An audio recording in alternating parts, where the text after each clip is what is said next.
Hello friends, இன்னைக்கு நம்ம வீடியோவில் குவைத்தில் வேலை செய்கிற லட்சக்கணக்கான வெளிநாட்டு தொழிலாளர்களுக்கு மிக முக்கியமான அப்டேட் பற்றி தான் நம்ம இன்னைக்கு பார்க்க போகிறோம். குவைத் அரசு எடுத்திருக்கிற மிகப்பெரிய நீண்ட கால தீர்மானம், அதாவது ஒர்க்கர்ஸ் ஹவுசிங், அதாவது தொழிலாளர் வீடுகள் பற்றி தான் நம்ம வீடியோவில் பார்க்க போகிறோம். வீடியோவை ஸ்டார்டிங்லேருந்து எண்டிங் வரைக்கும் ஸ்கிப் பண்ணாமல் பாருங்கள். பழைய குடியிருப்பு பகுதிகளில் இருந்து தொழிலாளர்கள் புதிய ஒர்க்கர் சிட்டிஸ்க்கு மாற்றப்பட உள்ளார்கள். அரசு ஏன் இந்த முடிவு எடுத்திருக்காங்க, முன்னாடி என்ன நிலைமை இருந்துச்சு, இப்போ என்ன மாற்றம் கொண்டு வந்திருக்காங்க, இதனால தொழிலாளர்களுக்கு நல்லதா கெட்டதா அப்படின்றத ஃபுல் டீட்டெயிலாக வீடியோவில் பார்க்கலாம். ஃபர்ஸ்ட் அப்டேட் என்னன்னா, அஃபிஷியல் ஸ்டேட்மெண்ட், அதாவது இந்த அறிவிப்பை வெளியிட்டவங்க யாருன்னா குவைத் முதல் துணை பிரதமரும் அப்புறம் உள்துறை அமைச்சர். அவங்க என்ன சொல்லியிருக்காங்க அப்படின்னா, தொழிலாளர்கள் வாழும் சூழலை முழுக்க மாற்ற போகுது அப்படின்னு சொல்லியிருக்காங்க. இது ஒரு தற்காலிக தீர்வு இல்லை, இது ஒரு லாங் டேர்ம், அதாவது நீண்ட கால திட்டம் தான். முன்னாடி குவைத்தில் என்ன நடந்திருக்குது அப்படின்னா, ஜலீப், கைத்தான், ஃபர்வானியா, மகஃபுலாய் இது மாதிரியான பகுதிகளில் மிக அதிக கூட்டமாக இருந்திருக்கு.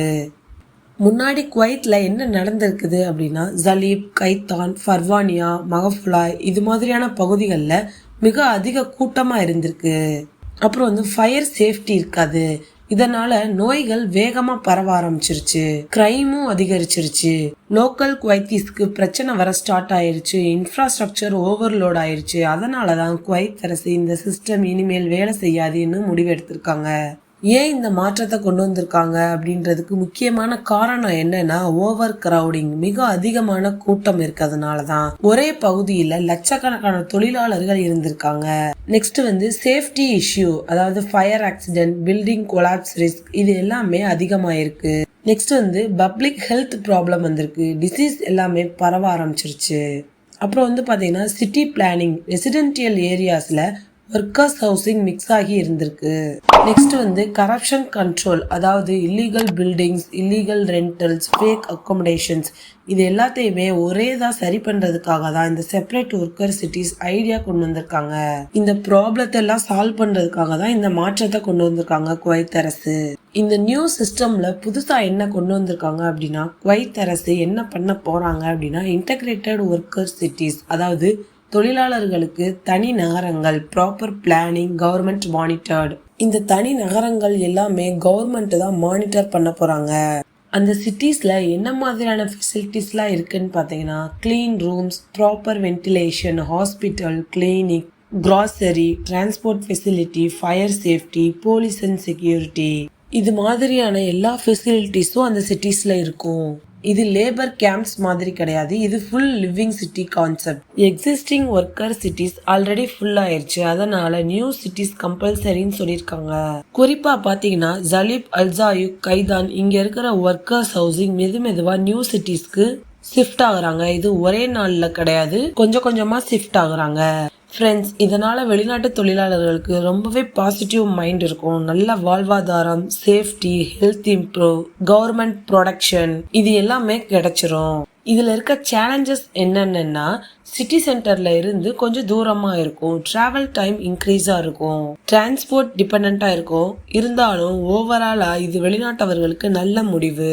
Next agricultural and corruption update பத்தி பார்க்கலாம். இன்னொரு முக்கியமான விஷயத்தை தெளிவா சொல்லியிருக்காங்க. குவைத்தின் விவசாய துறையில குறிப்பா சில விவசாய நிலங்கள் ஒரே ஒரு குழுவின் லாபத்திற்காக மட்டுமே பயன்படுத்தப்பட்டிருக்கு அப்படின்னு சொல்லியிருக்காங்க. பொதுமக்களுக்கும் நாட்டுக்கும் எந்த ஒரு பயனும் இல்லாம இருந்ததாக கூறியிருக்காங்க. இதை இனிமேல் அனுமதிக்க முடியாது அப்படின்னு அரசு கடுமையான முடிவை எடுத்திருக்கு. ஃப்ரெண்ட்ஸ், குவைத் அரசு ஊழலுக்கு எதிராக கடுமையான நடவடிக்கை எடுக்கிறாங்க. விவசாயம் அப்புறம் உள்ளூர் உற்பத்தியை நாட்டின் முக்கிய துறையாக மாற்றுறதுக்கு முயற்சி பண்றாங்க. இந்த மாற்றங்களை கொண்டு வரதுக்கு நேரம் எடுக்கும், ஆனாலும் இது குவைத் குடிமக்களுக்கும் வெளிநாட்டு தொழிலாளர்களுக்கும் நல்ல எதிர்காலத்தை உருவாக்கும். சில பண்ணைகள் மீட்பு நடந்திருக்கு. ஜாக்ரா இந்த பகுதியில் உள்ள சில விவசாய நிலங்கள் அரசால் திரும்ப கைப்பற்றப்பட்டிருக்கு. காரணம் பார்த்தீங்கன்னா, பொது நலத்திற்கு பயன்படவில்லை, உள்ளூர் உற்பத்தி வரவில்லை, ஒரே சிலர் மட்டும் லாபம் அடைஞ்சிருக்காங்க.